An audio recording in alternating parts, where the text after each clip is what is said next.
이것은 단순한 또 하나의 하이브리드가 아닙니다. 37mpg의 강력한 터보 하이브리드입니다.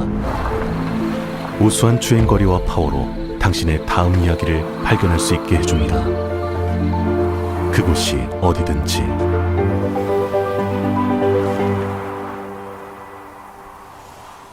올류 소렌토 터보 하이브리드, 세계 최초의 스토리텔링 머신.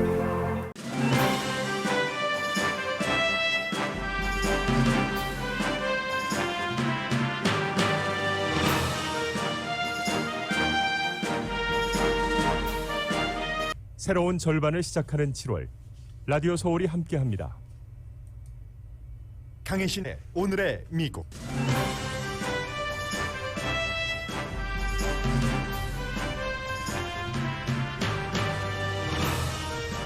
이번 주 목요일부터 가정의 연수입이 7만 5천 달러 미만으로 5살까지 자녀가 있는 가정에는 자녀 한 명당 한 달에 300달러, 6살부터 17살까지 자녀가 있는 가정에는 250달러가 자녀 양육비로 지불됩니다.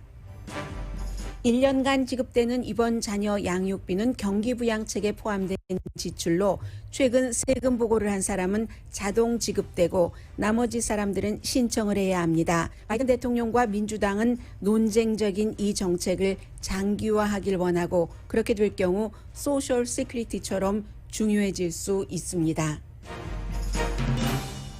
코로나 바이러스 정책은 여전히 갈지자여서 개인의 결정도 중요합니다. 캘리포니아 주정부가 가을 학기에 마스크를 쓰지 않은 학생은 학교 건물 출입을 금지한다고 의무화한다고 밝히고 몇 시간 뒤에 로컬 교육부가 결정할 것이라고 정정했습니다. 존슨앤존슨의 아주 드문 부작용부터 뉴스 매체 진행자가 백신 접종에 반대하는 방송을 하는 등 불안한 바이러스 속보는 이어집니다. 텍사스주 민주당 하원 의원들이 투표 제한법을 막기 위해서 워싱턴으로 몰려갔습니다. 주지사는 돌아오면 체포하겠다고 말합니다. 바이든 대통령은 오늘 투표 제한법과 부정선거 주장을 멈추지 않는 트럼프 전 대통령을 강하게 비난하는 연설을 합니다. 부정선거 주장의 창안자는 루돌프 줄리아니 전 시장이고 트럼프 대통령 측근은 처음에는 이 같은 아이디어에 반대했지만 트럼프 자신이 받아들임으로써 여기까지 왔다는 내용을 담은 책이 발간됐습니다.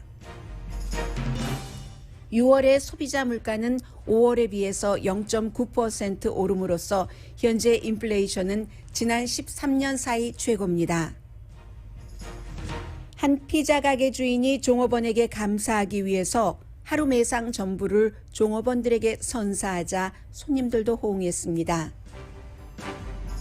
IT 대통령 암살과 쿠바의 반정부 시위 한가운데 미국이 존재합니다.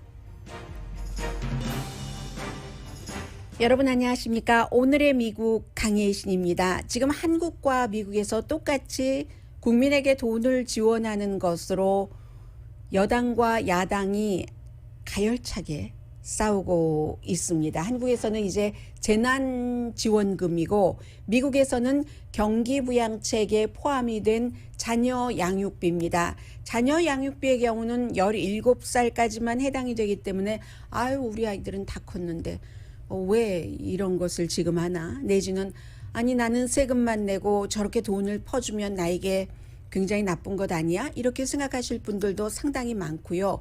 일단은 1년이지만 이것이 연장될 가능성도 지금 50%는 있기 때문에 또 주목이 됩니다. 나는 17살짜리 아이가 없어. 하지만 여러분들의 자녀 또는 여러분들이 이제 돌봐주시는 친척의 아이, 자녀들의 경우는 여러분들과도 해당이 되는 거잖아요. 자녀 양육비를 1명, 2명, 3명 있으면 그 1명당 250달러 내지 300달러를 받기 때문에 앞으로 뭐 부모님들이 안 봐주실 수도 못 봐주실 수도 있고 경우에 따라서는 모두에게 해당되는 것이고 이것은 사실은 국가의 철학이기 때문에 더 중요하다고도 할 수 있습니다. 한국에서도 똑같이 뭐 재난구호금을 지금 뭐 국민의당 철학이 아니다. 또 그 더불어민주당에서는 뭐 재난은 모든 국민에게 다 온 것이니까 부자도 돈을 줘야지 된다. 국민의힘에서는 부자에게는 왜 주는가? 그것 다 비단인가 하잖아요. 미국에서도 똑같습니다. 이 자녀 양육비가 민주당 그런데 미국은 한국과는 다르죠. 연수입에 상한선이 있습니다. 지금은 일단 이 내용만 해당이 되니까 그 전까지 세금 공제에서 여러분들께서 뭐 연수입 얼만큼까지 얼만큼 이것은 말씀드리지 않겠습니다.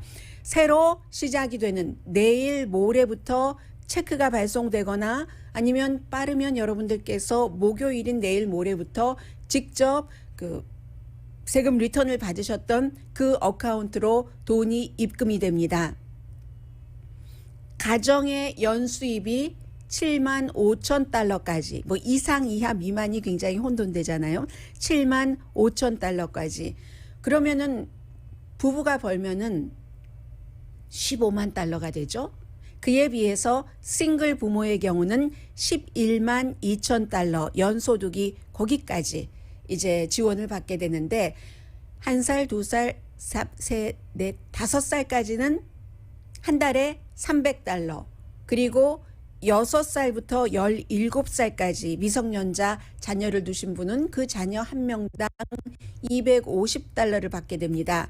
그러면 5살까지는 1년에 3,600달러 자녀 한 명당 5살까지 자녀가 2명이 있으면 1년에 7,200달러 혜택을 보게 되시는 거죠. 그리고 이제 자녀가 17살 자녀가 몇 명이 있느냐에 따라서 아무튼 이렇게 되니까 굉장히 큰 도움이 될 겁니다. 물론 지금까지도 세금 공제로 1년에 최대 2,000달러까지 수입에 제한이 있었고 받으시는데 이번에는 최저 자녀 한 명당 3,000달러에서 최고 3,600달러이기 때문에 굉장히 커졌죠. 이게 좀 다른 것이고요. 그래서 전체적으로는 미국의 3,900만 가정이 혜택을 받는다는 건데 어린이로 따지면은 17살까지 어린이 인구가 7,400만 명, 부모가 1년에 7만 5천 달러 미만을 버는 그 가정의 수입이 그 경우에 그렇게 따지고 보면요. 어린이들 10명 가운데 9명이 혜택을 받게 된다니까 대단한 거죠. 돈 많이 버는 그 부모들이 뭐 7만 5천 달러 한 사람당 그렇게 버는 부모들이 10명 가운데 1명밖에 안 된다는 얘기도 될 수 있겠고요. 그렇게 해서 지금 결과 이 목표 자체는 어린이 빈곤을 반으로 줄이는 것이다. 전례 없는 겁니다. 이 정도로 어린이 빈곤이 줄어들면은요. 그런데 이 프로그램은 공화당이 거의 반대를 했습니다. 반대를 했는데 따로 한 것이 아니라 이렇게 2019년까지 지난해까지는 세금 보고할 때 한꺼번에 뭐 2,000달러 최고 맥시멈 세금 공제 혜택을 주는 게 아니라 매달 캐시로 페이먼트로 나가죠. 공화당이 굉장히 이 경기 부양책 안에 이것이 들어있을 때 반대했습니다. 거의 모든 공화당이 반대했는데도 민주당이 결국은 수적으로 많고 하원에서 그리고 이제 여러 가지를 다 할 수 있는 방법을 동원을 해서 이게 통과시킨 것입니다. 공화당이 반대하는 것도 많은 분들이 일리가 있다고 생각을 합니다. 아니 그렇게 될 경우 부모가 자녀가 3명이면 뭐 한 달에 최고 900달러까지 받기도 하는데 그러면은 일도 안 하려고 하지 않을 것인가 이렇게 얘기를 하는데 그 부분에 대해선 양면입니다. 동전에 미국이 굉장히 지금 출생률이 낮기 때문에 어느 경우에는 출생률을 높이려는 이러한 그 의도도 조금은 들어가 있고 또 아주 자녀가 어렸을 때 부모 가운데서 한 사람이 벌고 한 사람이 자녀를 풀타임으로 교육하고 양육할 수 있다면 이런 것도 어느 정도는 들어가 있는 겁니다. 그러나 이제 가장 중요한 것은 코로나 바이러스라는 전례 없는 사태가 왔기 때문에 이 같은 안이 통과될 수 있었던 것이고요. 공화당은 그래서 웰페어 시스템을 망가뜨린다. 뭐 이런 얘기를 많이 하고 있고 또 낭비라는 거죠. 한마디로. 그런데 공화당 정치인들만 그렇게 얘기하는 것이 아닙니다. 어떤 분이 오늘 아침에 그 뉴욕타임즈와 인터뷰를 하신 분 얘기를 들어보니까 본인은 이제 파이프라인 만드는 그 제조회사에서 일하는 분이라고 했는데 1년 이상 일을 하지 못하셨답니다. 코로나 바이러스 때문에. 그럼에도 불구하고 이같이 캐시로 국민을 지원하는 것은 국가의 빚을 늘리고 나태함을 키워주는 것이다라면서 굉장히 반대를 하고요. 나는 국가보다는 God, 신에 의지한다. 정부보다는 신, God에 의지한다라는 얘기를 했습니다. 이것이 사실은 미국이 처음 하는 것도 아니고 더 미국보다 사회보장제도가 발달됐던 그런 유럽에서는 이렇게 저렇게 해보다가 영국에서도 어떤 때 한번 해보면은 뭐 이렇게 좀 원하는 대로 되지 않았어요. 그리고 나서 나중에 그 지원하는 것의 이름 자체를 뭐 어린이 베네핏 이렇게 바꾸고 나서 원래는 가족에게 주는 어떤 지원금 했다가 어린이 베네핏으로 바뀌고 나니까 사람들이 돈을 받아서 전에는 남자들이 옷도 많이 사고 담배도 많이 사고 했는데 그 뒤부터는 어린이 옷을 많이 사고 어린이에게 더 많이 쓰더라. 이런 여러 가지 완전하지 않다는 말씀을 드리고 있습니다. 모든 법안이 그렇게 되고 장난감 뭐 이런 데 많이 쓰였대요 나중에는. 그리고 어떤 분들은 내가 아무리 정말 열심히 일을 하려고 하는데 실업수당도 받고 뭐 보험도 받고 푸드 스탬프도 받고 이렇게 해도 이게 지탱이 되지 않는다. 이 돈은 이제 자녀가 있는 나에게는 굉장히 도움이 될 것이다 라고 얘기를 합니다. 주정부에 따라서도 다릅니다. 미시시피주의 경우는 그 어린이의 4분의 3이 빈곤율에서 자라나고 있습니다. 그래서 이제 뭐 세 자녀가 있고 그 세 자녀가 전부 6살부터 17살 사이라면은 한 달에 $750를 벌게 되잖아요. 이런 경우는 아이들이 이제 9월 달부터 학교가 오픈을 하고 하게 되면은 뭐 다시 캠프도 오픈을 할 수 있겠죠.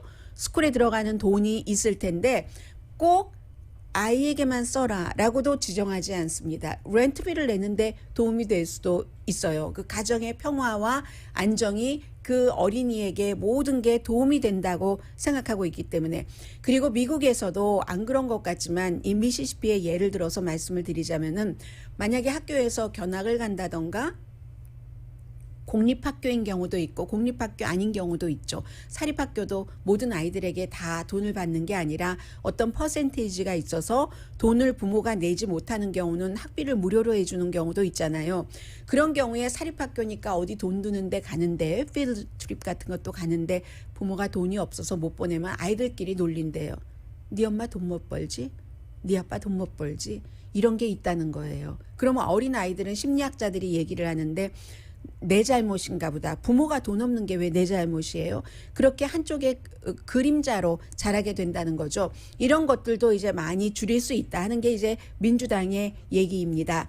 1년에 $1,050억 이상이 들어간다고 하고 예전에 여러분들 생각을 해보시면 1999년도에 빌 클린턴 전 대통령이 웰페어 시스템 그 전까지는 이제 지금보다 훨씬 그 정부가 갖고 있는 돈이 많았기 때문에 웰페어를 막 많이 더 많이 해주다가 어떠한 이 사람 정말 이거 받을 수 있는 자격이 있는 거야 없는 거야 하는 그 검토 내지는 조사를 지금보다는 조금 덜 느슨하게 그렇게 해오다가 어느 순간 빌 클린턴 전 대통령이 일 안 하면 정부 보조금도 없다 해서 꼭 일을 하고 일자리를 찾는다는 것을 계속 증명을 하게 했잖아요. 그때가 1996년이었습니다. 그때 이 사회보장금 등에 대한 그 반발이 이만저만했던 게 아닙니다. 그런데요, 이번에는 당시의 반발보다는 공화당이 비록 투표를 하는데 표는 주지 않았어도 반발의 그 강도는 굉장히 약합니다. 심지어는 밀 럼니 같은 뭐 공화당 상원 의원은 더 큰 어린이에 대해서 베네핏을 주는 법안을 발의를 했거든요. 물론 이게 새로 돈을 어디서 끌어다가 하자는 건 아니고 예산 책정에 잡혀있는 어떤 부분의 예산을 거기서 줄이고 이쪽으로 가져오자고는 하지만 어쨌든 기본적으로는 국가가 강하려면은 그리고 죄 없는 어린이들이 부모가 돈 못 벌기 때문에 배도 골고 또 학교 교육도 제대로 받을 수 없게 돼서는 안 된다 하는 그 정도 정서는 지금 공화당에도 있는 겁니다. 그래서 지금 바이든 대통령은요. 이처럼 5살까지 아이들에게 한 달에 $300 그리고 6살에서 17살까지 아이들에게 한 명당 $250를 직접 체크를 정부에서 보내주는, 직접 디파짓을 하거나 아니면 체크를 보내주는, 이것을 적어도 4년 연장을 하길 바랍니다. 민주당은요, 이걸 전체적으로 영원히 하기를 원합니다. 그렇기 때문에 지금 민주당이 완전히 뭉치고 공화당의 상원을 또 뭐 설득하고 하면은 가능성이 있는 거죠. 영원히 되는 것. 그렇게 될 때는 소셜 시큐리티처럼 되는 거죠. SSI처럼 되는 거니까 미국에서는 굉장히 중요한 게 되는 거고요. 그 시작을 목요일인 내일 모레부터 하게 된다는 겁니다. 그런데 여기도 많은 어려움이 있어서, 예를 들어서 이제 서류 미비자의 경우는 이걸 내가 받으면 안 될 것이다, 될 것이다 하는 이런 부분들은 오늘의 미국은 일반적인 것을 말씀드리는 것이기 때문에 케이스 바이 케이스를 다 전할 수는 없습니다. 설령 케이스 바이 케이스에 대해서 말씀을 드려도 또 다른 거기서 예외 조항도 있기 때문에, 그래서 또 일반 합법적인 신분의 분이라도 내가 이 자녀 양육비를 캐시로 지원을 받으면 다른 것을 지원받지 못하는 건 아니야? 뭐 메디케이드라든가, 메디케이드도 받으실 수 있잖아요. 아니면은 그 예전에 푸드 스탬프라고 얘기를 했었던 Supplemental Nutrition Assistance도 받지 못하는 거 아니야. 전혀 상관없습니다. 지금까지 받으시던 다른 그 사회보장적인 지원을 받으시면서도 자녀 양육비를 받게 되시는 겁니다. 그러면 어떻게 하셔야 되는가?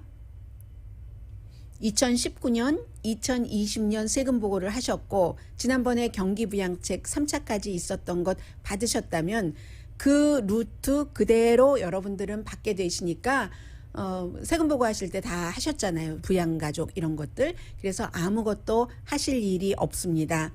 그러나 세금을 내지 않으셨거나 아직도 저는 경기부양책을 받지 못했습니다 하시는 분들은 이제 그 IRS 국세청의 Non-Filer Sign-up Tool이라고, 이것도 뭐 라디오로 운전하시면서 얼마나 자세히 들으실 수 있을지 모르겠어요. 온라인으로 신청을 하셔야지 됩니다. Non-Filer Sign-up Tool이라는, 여러분들의 CPA에게 연락을 하시면 전부 알고 계시겠죠. 그렇게 해서 일단 받고, 이제 올해가 15일에 지불이 되거든요. 그래서 내일 모레가 15일이군요. 오늘 벌써 13일입니까? 15일 8월 달만 제외하고요. 8월 달은 15일이 주말이어서 이런 경우 미국의 전통대로 갑니다. after가 아니라 before에 15일 전. 그래서 이번에는 13일이 아마 금요일인가 보죠. 8월 달. 8월 달만 빼고는 매달 15일에 여러분들 그 받으실 수 있게 되고요. 그래서 이 돈으로는 다 여러분들 하시고 싶으신 모든 것을 다 하실 수가 있고, 오히려 지금보다도, 지금 이제 6개월 남았잖아요. 이제 7월부터 8, 9, 10, 11, 12 그리고 나머지 6개월은 1년짜리니까 다음 해에 여러분들께서 지급을 또 받으실 수 있게 될 겁니다.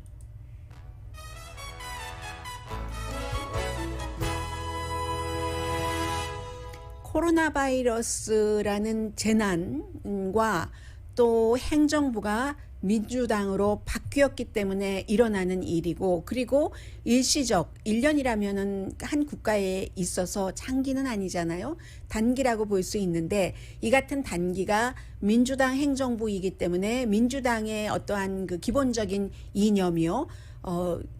좀 힘이 없고 가난한 사람을 국가가 최소한의 어떠한 것은 유지하게 도와줘야지 된다.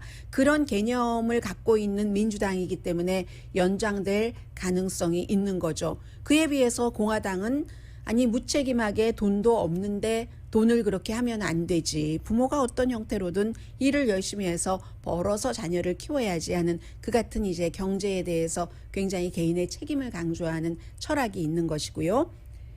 오늘의 미국은 전문가가 추천하는 이민법, 가정법 전문 제인정 종합법률사무소, 미주류 언론과 유명 인사들을 감동시킨 미주 판매 1위 카후나 마사지 체어, 한인 기업의 자랑 카후나 마사지 체어, 코지다운 갤럭시 거위털 이불은 잠이 솔솔 오게 하는 기능성 거위털 이불, 거위털 이불 전문회사 코지다운, 친절하고 자세한 상담으로 절개를 최소화하는 복강경 수술 전문 장지아 외과, 우리 가족 면역 충전 프로젝트는 한국 홈쇼핑에서 챙기세요. 한국 홈쇼핑 공동펀입니다. 잠시 뒤에 지금 오늘은 정치적으로도 굉장히 중요한 문제들이 있고 또 코로나 바이러스 속보도 무척 여러분들께서 그저 넘기시면 안 될 만한 내용인데 잠시 뒤에 이 같은 내용들 전해드리겠습니다.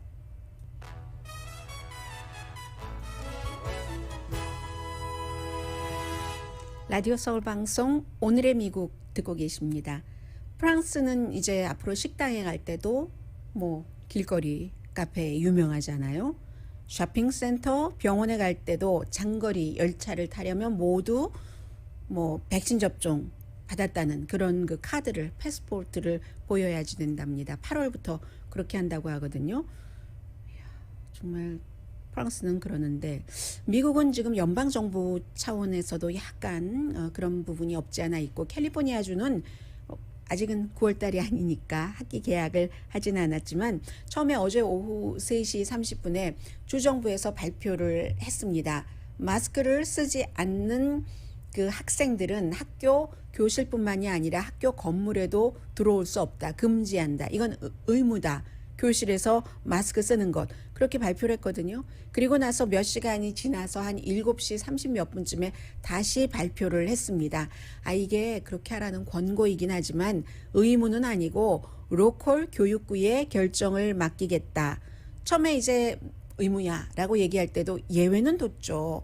마스크를 쓸 수 없는 건강상 등의 여러 가지 이유로 그런 학생들도 있고 특히 이제 장애인 학생들도 있고 마스크를 쓰지 않은 그런 학생들도 교육은 받아야지 되잖아요. 그런 때 이제 대체 교육 같은 것도 조금 얘기를 해놓고 뭐 얼굴 가리개를 한다던가 그런 케이스로 했는데 결국은 의무화한다 하는 이 말이 뭔가 여러 가지로 완전하지 않았던 거죠. 그래서 로컬 교육부에 맡기겠다라고 얘기를 합니다. 캘리포니아주의 경우는 99% 학교, 지금 킨더가든부터 유치원부터 12학년까지를 말씀드린 거거든요. 대학교 말고요.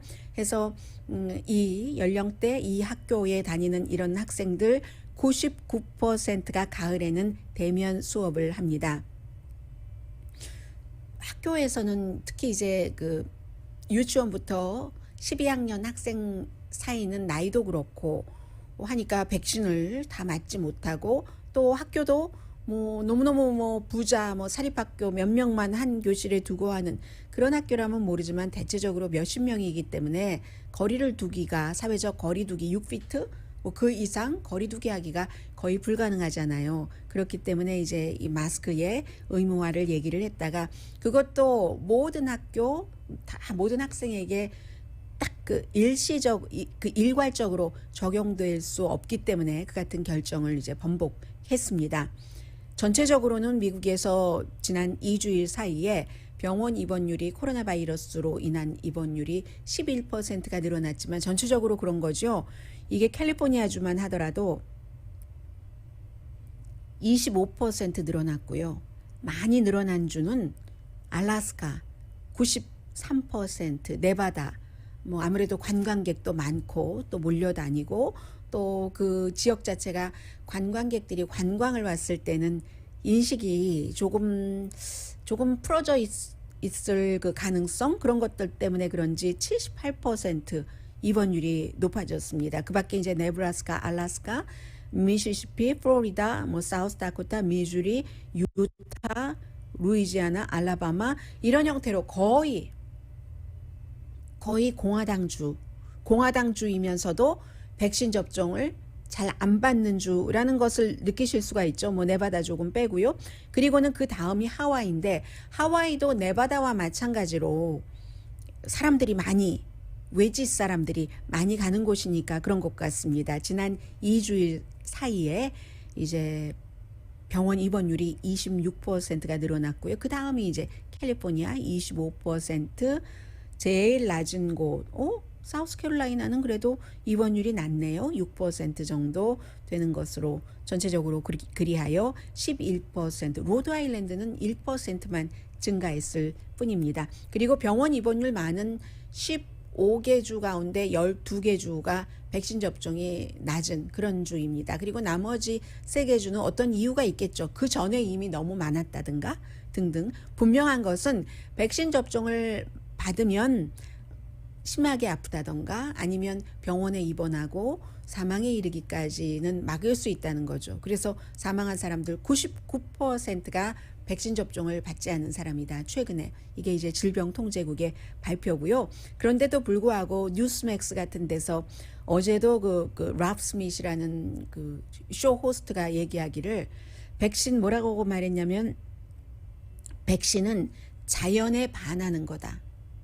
자연에 반하는 것이라고 얘기를 합니다. Against nature라고 얘기를 했는데 왜 자연에 반하는 건가? 백신 접종을 받으면 자연스럽게 사는 게 좋은데 자연에 against 하는 거라는 거잖아요. 왜냐하면 이 같은 질병 같은 것들이 와서 정리할 건 정리해야지 된다. 사람이 물론 같은 생명이기는 합니다만은 산에 어느 정도는 산불이 나서 또 정리될 것 정리되고 또 정리가 되면서 그 나무가 새로운 생명체인 다른 나무에게 밑거름이 되고 하는 것은 자연스러운 일이죠. 그러나 요즘 산불의 경우는 너무나 인위적으로 그곳에 집을 짓고 우리가 많은 것을 써서 열을 높이고 하는 거에 차이는 있지만 이 사람은 그렇게 지금 비유를 한 겁니다. 산불이 자연스럽게 난 산불이 이제 태울 것 태우고 거름이 되고 하는 그런 것과 마찬가지로 사람도 질병이 오면 죽을 사람 죽고 정리가 돼야지 된다는 그런 형태로 얘기를 해서 굉장히 비난을 많이 받았는데 또 이렇게 보면은 그 사람들이 얼마나 준비를 열심히 하고 더 근엄하게 얘기를 하겠어요? 믿는 사람들이 있다니까요. 많다니까요. 그리고 본인만 생각하는 게 아니라 집단 면역이라는 것을 우리가 계속 강조를 하고 있기 때문에 그런데 뉴스맥스 같은 매체가 박스 같은 매체가 전혀 도와주지를 않고 있습니다. 또 하나는 또 여러분들 깜짝 놀라실 거예요. 존슨앤존슨 백신을 맞은 사람들이 신경 신드롬이라는 부작용이 일어나는데 이게 무슨 사람 이름이 있어서 뭐 줄리안이네요. 아니군요. 줄리안 아니에요. 이름이 조금 달라요. 다른데 그런 그 신드롬인데 그 신드롬이 지금까지 존슨앤존슨이 미국에서 한 1,300만 명 정도 접종을 받았거든요. 1,300만 명 가운데서 100만 명에 해당이 되는 부작용입니다. 1,300만 대 100만 이거든요. 100명이 이제 이 부작용으로 의심이 된다는 게 질병통제국인데 대체로 존슨앤존슨 백신 접종을 받고 42일 뒤에 이 같은 증상이 시작이 됐는데 이것은 바이러스에 걸리면 뭐 백신 접종을 받아도 바이러스에 걸릴 수 있는 사람이 있잖아요. 그런 사람 바이러스가 들어오고 나면은 신경을 건드립니다. 면역 시스템이 강화된 게 아니라 이 바이러스가 딱 들어오면 이 면역 시스템이 신경을 건드려 버린대요. 그런데 이제 대체적으로 회복이 된답니다. 매년 미국에서 이 같은 병에 바이러스 그 면역 체계가 신경을 건드리는 병 이런 것이 한 3,000명에서 6,000명 정도는 걸린다고 하거든요. 대부분 역시 회복되고 그러니까 너무나 걱정하시지는 마십시오라고 말씀을 드립니다. 그리고 파이저나 모더나하고는 상관없고 존슨앤존슨이 상관이 있는데 베네핏이 부작용보다 훨씬 많으니까요. 그렇습니다. 그리고 오늘 미국의 케이블 텔레비전이 어제 오후부터 가장 많이 보도하는 내용은 전세 비행기를 타고 텍사스주의 민주당 하원 의원들이 워싱턴 DC로 갔습니다.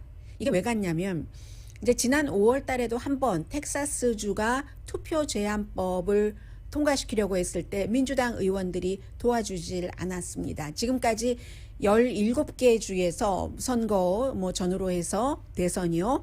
이 같은 투표를 제한하는 여러 가지 주마다 약간 형태가 다릅니다. 그런 것을 통과시켰는데 텍사스주가 18번째가 되니까 이걸 막으려고 한 거거든요. 텍사스주의 경우는 굉장히 심각하죠. 24시간 드라이빙 스루 투표용지 드랍하고 하는 거 금지하고 드랍박스도 또 제한하고 또 관계자가 표를 받아간다던가 이런 것 못하게 하고 그런데 이미 텍사스는요. 투표하기 가장 힘든 주입니다. 온라인으로 유권자 등록을 할 수 없는 주입니다. 텍사스주가. 그렇기 때문에 2020년 투표율이 가장 낮은 주이기도 했죠. 우편투표도 못해요. 텍사스주에 살고 계신 분들 너무 잘 알고 계시죠. 우편투표가 불가능하다니까요. 그러니까 코로나 시대에 아무래도 뭐 특별하게 내가 열렬히 지지하는 어떤 후보가 있거나 당이 있지 않았다면 스킵하신 분들이 많으시겠죠. 그런데도 이것보다 이제 더 힘들게 하는 것을 통과시키려고 하니까 어떤 사람은 흑인들 투표하지 못하게 한 짐 크로우 2.20야 이것 막 이렇게 얘기를 하고 한 뭐 3분의 2 정도의 그 표수가 있어야지 되는데 뭐 예를 들어 민주당 표나 뭔가가 민주당이 있어야지 되는 형편이었답니다. 어제. 그런데 전부 전세기를 타고 연방의회로 갔어요. 연방의회에서 지금 연방의회에서 통과시키려고 하는 이 법안이 하원에서는 통과가 됐지만 상원에서 통과가 절대로 공화당이 안 해주기 때문에 못하는 거거든요. For the People Act, 사람들을 유권자를 위한 투표법 해서 투표를 쉽게 할 수 있는 그 법안.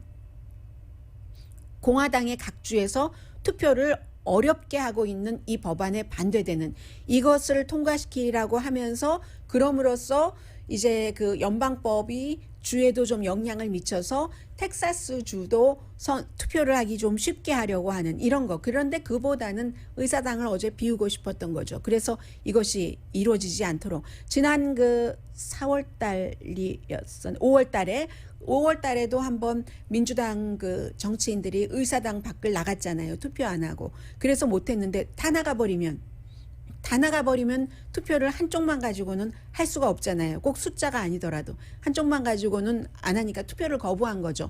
이번에도 또 그렇게 한 겁니다. 그러니까 텍사스의 공화당 주지사가 그렉 아버트 주지사가 돌아오기만 해봐라. 민주당 주지사들 이거 특별회기를 소집한 거거든요. 주지사가. 그리고 특별회기를 소집을 하면 그게 30일 안에 다 끝나야지 되는데 이번에 이렇게 딱 그 물을 끼얹은 거죠. 그러니까 다 돌아오면은 체포해서 의사당 안에 어떤 캐빈에 가둬버리겠다. 지금 이런 말을 하고 있습니다.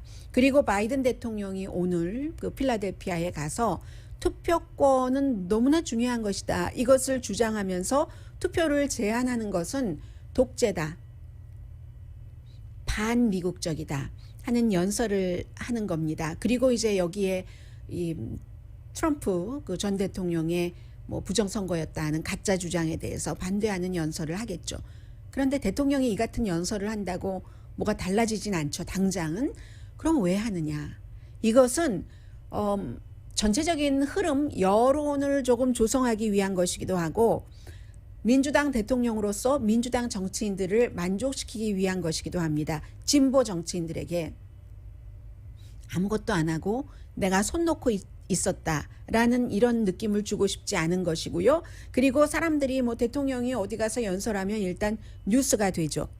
그러면 그 이슈에 대해서 생각을 하게 되고 그런 것이 이제 그 효과라고 할 수 있는 거죠. 바이든 대통령이 오늘 연설을 하는 효과라고 할 수 있고요. 장기적으로는 항상 그 여론의 주목을 받고 그러면서 그 여론이 형성이 되고 해서 마지막 순간에는 항상 유권자의 뜻에 따라서 모든 흐름이 바뀌잖아요. 그런 것을 생각을 하고 하는 겁니다. 트럼프 전 대통령 거짓말에 대해서도 빅 라이다라는 얘기를 오늘 한다고 하고요. 그러면 왜 트럼프 전 대통령이 미국의 연방 대법원에서도 여러 차례 미시건 뭐 여러 법원에서 그리고 이제 공화당의 선거를 관리하는 총무처 장관 지금 넘버원 희생자가 아마 조지아주의 총무처 장관 재선 치르는 그 장관이 될 것 같은데 그런 사람들이 다 부정선거가 아니라고 하는데도 이렇게 지금까지 계속 부정선거라고 주장할 수 있는가? 시작은 루돌프 줄리아니 전 시장에 의해서였답니다. 선거 당일날 백악관에서 이렇게 텔레비전 보면서 이제 파티 같은 것을 하잖아요. 거기서 루돌프 줄리아니가 대통령의 선거 캠페인 매니저, 비서실장, 마크 메도우였죠 마지막, 또 제이슨 밀러, 자문 이런 사람들에게 무조건 오늘 내가 승리했다고 선언하고 앞으로 계속 승리했다고 선언을 해야 된다라고 제안을 해서 그래서 그 당시에 세 사람 트럼프 그 전 대통령의 선거에 관해서 가장 큰 일을 많이 그 딱 책임을 지고 있는 사람들이었죠. 그 사람들이 말이 되지 않는다. 이겼다는 증거가 있을 때 이겼다고 선언을 해야지 되는 것이고 날마다 선언을 할 수도 없고 그건 논리에도 맞지 않고 무책임하다라고 했을 때 루디 줄리아니가 대통령에게 조용히 가서 이걸 주장을 했답니다. 당시 트럼프 대통령에게요. 트럼프 전 대통령이 듣기 솔깃했던 거예요. 그 주장해서 밀어붙이면 그러고 나중에 안 되면 부정선거라고 하고 뭐 이렇게 가서 결국은 뭐 대통령 선거 참모나 자문이나 비서실장이나 대통령의 말에 노하기 힘들다는 거죠. 대통령 말에 노하면 존 볼튼처럼 해고됩니다. 대통령의 말에 노하면 뭐 이 그 국무장관 국방장관처럼 전부 제임스 마티스, 뭐 렉스 틸러슨 국무장관 이런 사람들처럼 또 다 해고가 되고 마는 거거든요. 그래서 노라고 말하기 힘들었다. 주변 사람들이. 그런 또 책이 나왔어요. 이제 워싱턴 포스트가 오늘 자세히 보도를 했는데 I alone can fix it. 트럼프 전 대통령이 선거 캠페인 때 굉장히 많이 말을 했었던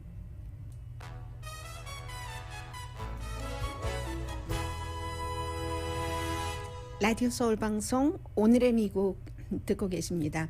좀 전에 그 루디 줄리아니와 다른 3명의 트럼프 전 대통령의 측근들에 있어서 그러한 내용, 그 상황을 어떻게 이 책에서는 비유했냐면요.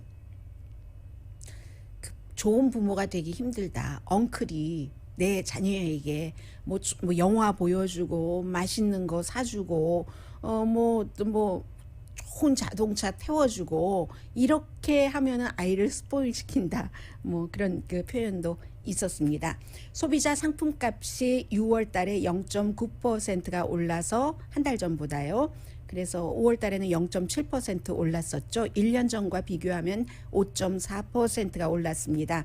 예상했었던 것보다 증가율이 지금 높아서 도대체 인플레이션이 임시인 거야? 이렇게 계속 가야지 되는 거야? 이코노미스트 영국의 그 경제 전문 신문은 좀 오래 갈 것으로 보고 있던데요. 그런데 미국의 투자가들은 아직까지 인플레이션 임시다. 그리고 연준도 마찬가지 시각을 갖고 있는 것 같은데 중고차 값은 계속 올라가잖아요. 5월에도 6월에도 뭐 6월 달에도 10.5%가 올라서 1년 전과 비교하면 45.2%. 대단하네요. 뭐 자동차 렌트하는 값도 비싸지겠죠. 그래서 트럭도 마찬가지고 5월 달보다는 오히려 근데 조금 나아졌어요. 렌트는 나아졌는데 1년 전과 비교를 하면은 렌트비가 87.7%가 올랐다는데요. 자동차가 부족하니까 그럴 수 있겠죠. 세차 값은 그에 비해서 지난달에 2달러가 아니라 2%가 올랐는데 이게 한 달 사이에 2% 오른 것도 40년 사이 최고랍니다. 그래서 이제 경제가 리오프닝을 이제는 뭐 거의 했는데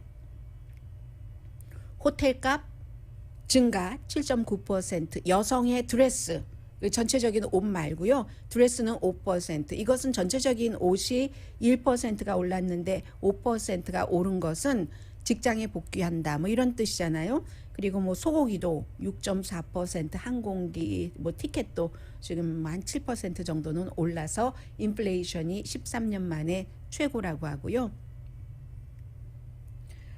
지금 어떤 동네에서 오하이오주의 핀들레이라는 곳에 피자 가게가 있는데 피자 가게 이름이 참 좋네요. 천상 Heavenly Our Father 하는 그 Heavenly 피자 가게가 7월 5일에 딱 그 전에 이 피자 가게 주인께서 페이스북에다가 올렸답니다. 나는 우리 피자 가게가 이 피자가 세상에서 가장 맛있는데 만약에 이 맛있고 멋진 이 음식으로서 멋진 이 피자가 일해주시는 분들이 없으면 어떻게 나올 수가 있겠어요. 너무 감사합니다. 그러므로 제가 하루 매상을 이분들께 우리 종업원들께 감사하는 뜻으로 뜻을 말로만 하는 것보다는 현대에는 물질이 가장 그 사랑하는 마음의 표현이기도 하잖아요. 스포일하는 것을 제외하고 나면은. 그래서 그런다고 했더니 보통 그날이 먼데이였나 봐요. 먼데이에 오더가 하루에 100개가 오는데 이날은 페이스북을 보고 사람들이 다 피자 먹으려고 하지 않다가도 그 가게에 피자 주문을 해서 2배가 넘는 220개의 주문이 있었고 팁도 $1200나 돼서 뭐 매상이 $6300 종업원들에게 나눠줬더니 종업원들이 시간당 $78. 그랬더니 5년 동안 이 식당에서 이제 매니저를 돕는 일을, 매니저 보조를 하던 젊은이가 20살이에요. 내 생전에 이렇게 큰 선물은 처음 받아봤다 하면서 너무 기뻐했다는 것 아니겠습니까?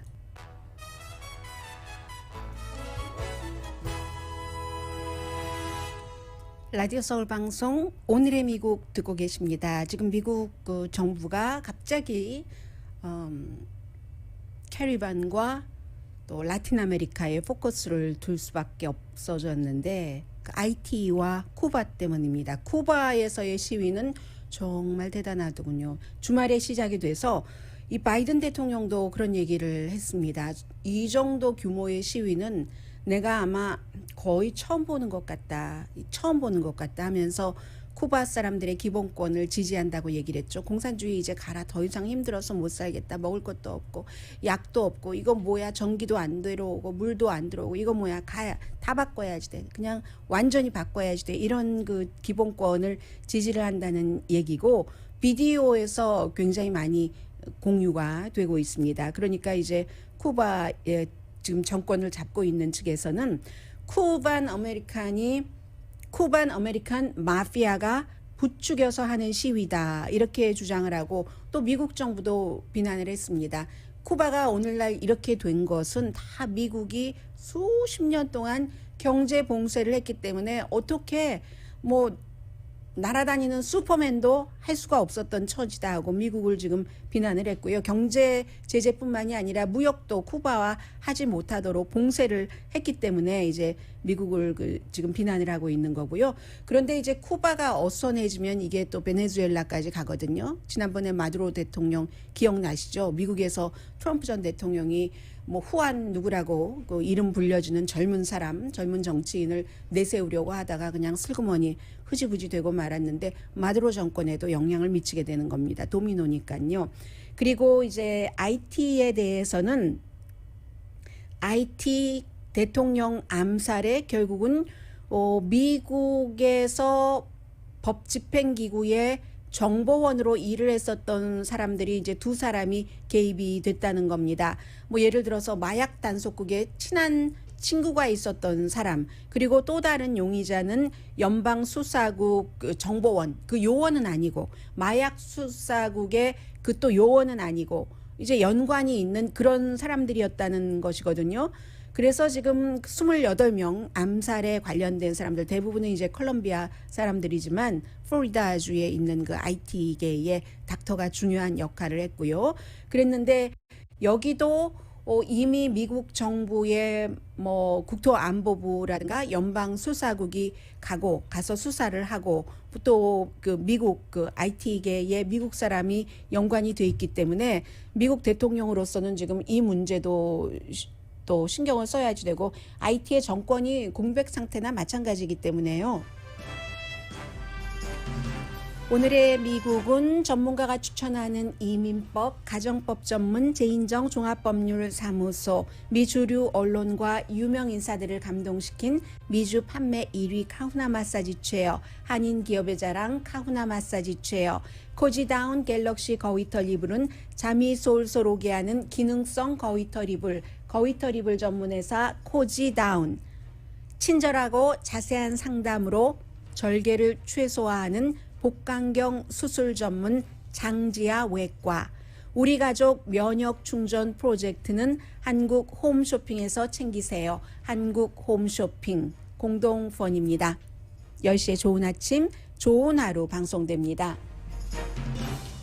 네, 여전히 캘리포니아주는 그 불타고 있고요. 또 로스앤젤레스 시장이 뭐 대사로 간다고 해서 지금 여기에 누가 올까 이것도 지금 굉장한 그 이슈이기도 하고 그리고 또 도쿄 올림픽에는 바이든 대통령은 가지 않습니다. 다만 이제 7월 23일인가요?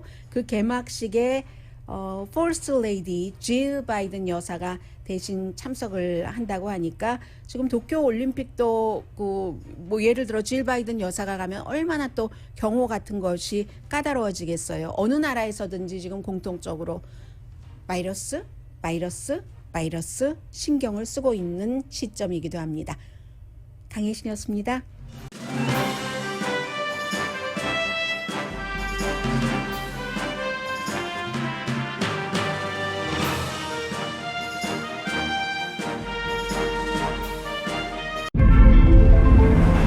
이것은 단순한 또 하나의 하이브리드가 아닙니다. 37mpg의 강력한 터보 하이브리드입니다. 우수한 주행거리와 파워로 당신의 다음 이야기를 발견할 수 있게 해줍니다. 그곳이 어디든지.